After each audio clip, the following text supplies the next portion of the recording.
What is up, everyone? So I am back, and in today's video I have a treat for you. So I'm going to actually walk through the process of my actual product and how I found it, what I did with it, and the problems I had with it. Um, so I'm gonna jump right into my computer, and hopefully you guys get some value out of it. If you're new to this channel, please consider subscribing. Let's go right into Amazon. All right, see you guys soon.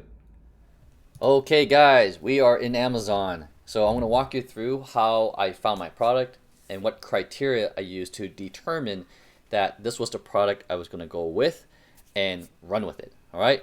So if you watch my video or my last video, I kind of talked about how, or someone asked a question in the comments about what product that was. Honestly, I didn't care at this point because, I want to share this, guys, with you and share some of the lessons that I learned, right? That's the whole point of this. So anyways, so I'm going to search silicone bags. That was the product.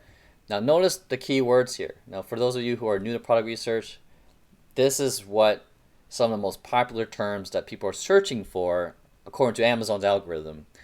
These are your markets. So even when I use the product research tool, it's going to show you different results because every keyword is going to have a variety of different products in it that are selling or not. So it depends on how competitive that keyword is. My guess is that silicone bags reusable is a very competitive keyword, but I'm just going to go with silicone bags for now, just for this sake of video, to kind of show you guys how I came about it with my product. All right, as you can see right off the bat, here's all the different products, different types of differentiations and bundles and things of that nature. I'm not going to go in detail with that, but I'm going to walk you through this particular market on silicone bags. All right, I'm going to use Jungle Scout. I've used Viral Launch before, but I decided that I'm going to continue to use Jungle Scout because I paid that one-time fee, and Viral Launch was a monthly thing, so I decided to use this. So Jungle Scout is pretty useful. Gives you the information that you need, and really, on all across YouTube, they always say there are three things you need to look for: reviews, revenue, and price. Why? Reviews will give you an idea of the barrier of entry. Obviously, the higher number of reviews, higher competition. So you just get a feel. It's a general rule of thumb, right? There's no exact science to it, but basically that's what you have to kind of look at the bigger picture, why that makes sense. They say the first top 10, assuming you want to get to the top 10, you want to look at 7 out of 10. Okay, whoopie-doo, 7 of them, right? So we've got 1, 2, 3, 4, 5, 6. Close enough. You look at the next one, it's also under 75, and that's still acceptable, right? So there's like exceptions to the rule, So I'm like, okay, good. Reviews, it's a low barrier entry. That means anyone can get into it. And for this particular keyword, keep that in mind. For this particular keyword, it will be different for another keyword. Sales look about okay. They're above 5,000. I really don't like that rule because you really want to find a product that just does even better, maybe even higher. I would say even 10,000, right, as a general rule. But 5,000 is a good way to start. This shows you potential. It doesn't show you that this is what you're gonna get. Okay, it really depends on a lot of different things and how well you kind of position your product and how much of a good offer it is. And then the last piece is price. The reason why they look at price, they want to say like $15 or more. At the end of the day, it's because of the amount of costs and the margins and the fees are associated with it. So you don't want to go super cheap because the fees alone will just eat it away. If you watch my profitability video, it averages around 35 to 40% of Amazon fees. So you look at your sales revenue, almost 50% of it goes to Amazon, right?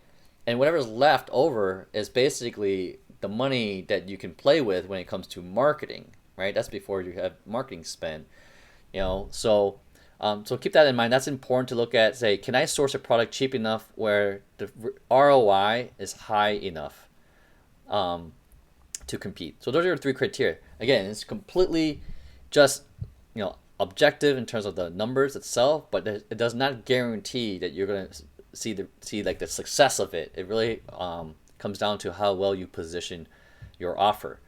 Okay, guys. So I want to show that really quick how it came about in finding my product. Let's talk about what I did to my particular product.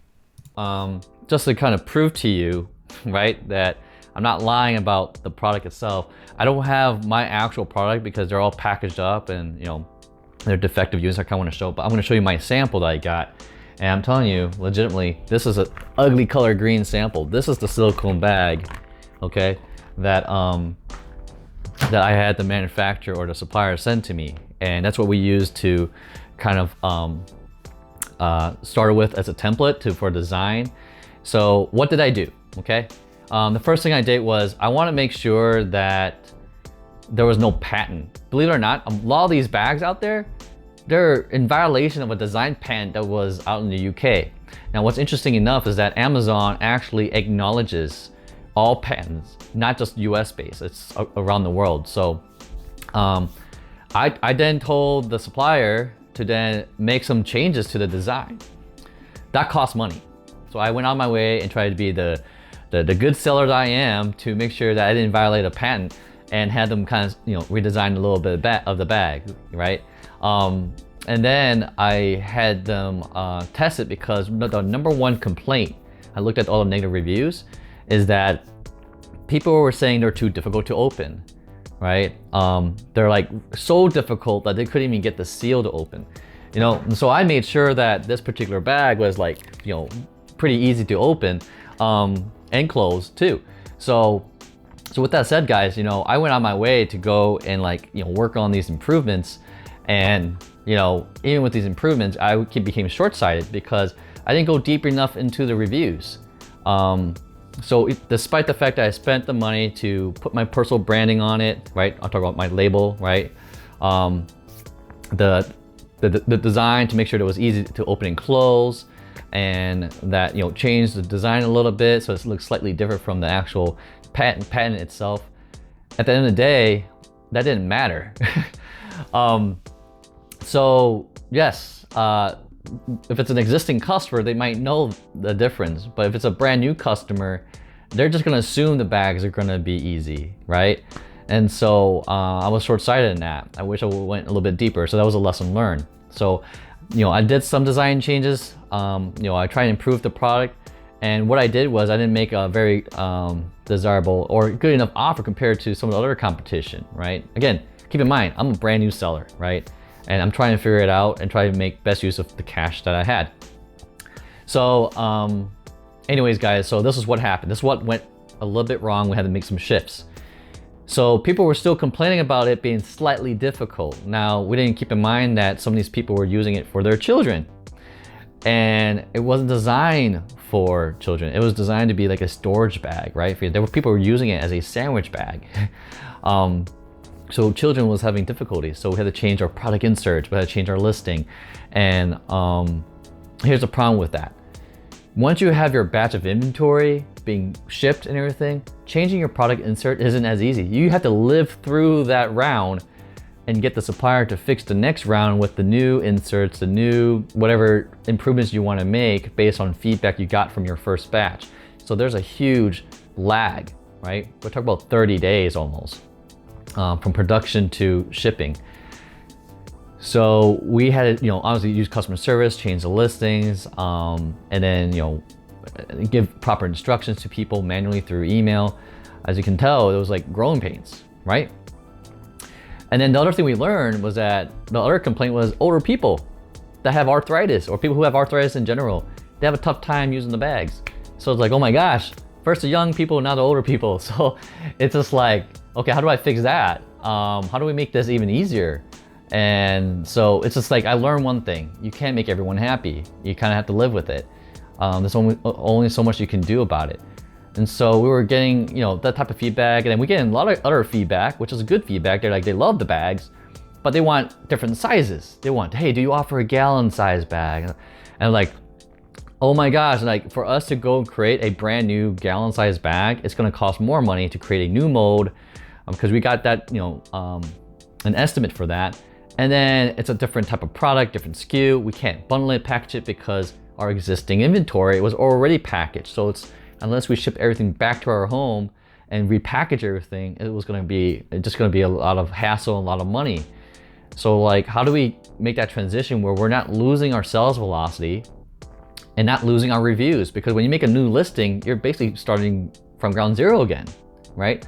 So introducing another, like we were talking about bundling it, or do we create a separate new product offering of just the larger bags? But sometimes combined is better than separate. And so those are kind of things we were going through, that we were learning, and we were trying to make adjustments. So I tell you what though, those complaints about like, the difficult of opening because people weren't following directions. That was another thing too. They weren't following directions. And the age requirements. So we put age requirements in there, and we see other people doing it too. We see other listings doing that. So we were like looking at other listings and said, are they having the same problems? And literally we were just kind of like mimicking what they were saying, right? These disclaimers. And believe it or not, with those type of adjustments and the product inserts, it was we saw a significant drop, if any at all, of any reviews or complaints about those two things. So that worked out really well for us. So we thought, oh, all right, we're the smoke has cleared, we're good, or it's cruise sailing now. And then in my most recent video you guys saw, we were really good up to this past month or so, where we saw this wave of negative reviews. And it had nothing to do with what those previous problems were. It was literally these bags.